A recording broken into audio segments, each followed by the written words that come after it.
কেরালায় আবার big party করলো সিপিআইএম। সিপিআই এর যুব শাখা ডিওয়াইএফআই এবং ছাত্র শাখা এসএফআই শুক্রবার সন্ধ্যায় কেরালার বিভিন্ন জায়গায় গরুর মাংস আর রুটি বিলি করে পাবলিক প্লেসে, কারণ ওরা কেরালা স্টোরি সিনেমার বিরোধিতা করছে।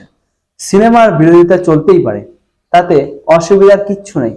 মহাবিশ্বে এখনো পর্যন্ত এমন কিছু নেই যা সবাইকে খুশি করে। জীবনদান করা সূর্যও প্যাঁচার বিরক্তির কারণ হয়। সেই হিসেবে এটা তো জাস্ট একটা সিনেমা, আর কারো অপছন্দ হতেই পারে। কিন্তু তার সাথে পাবলিক প্লেসে গরু খাওয়ার কি সম্পর্ক?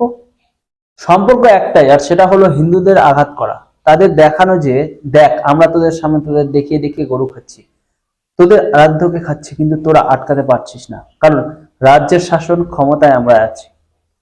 পাতি মুঘল মেন্টালিটি।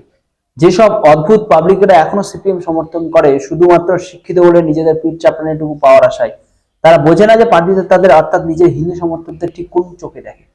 সাধারণ নিজেদের নেতাদের চোখে ঘেন্না আর তাচ্ছিল্য দেখেও তারা ঠিক কি পাওয়ার আশায় পার্টির জন্য লড়ে যায় সেটা সত্যিই বুঝি না।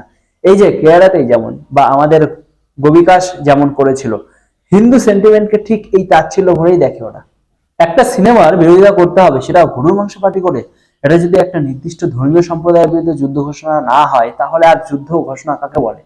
আজ চীন বা সোভিয়েতের মতো একনায়কতান্ত্রিক ক্ষমতা নেই বলে খোলা ময়দানে হিন্দুদের সেন্টিমেন্টে আঘাত করে থেমে থাকছে।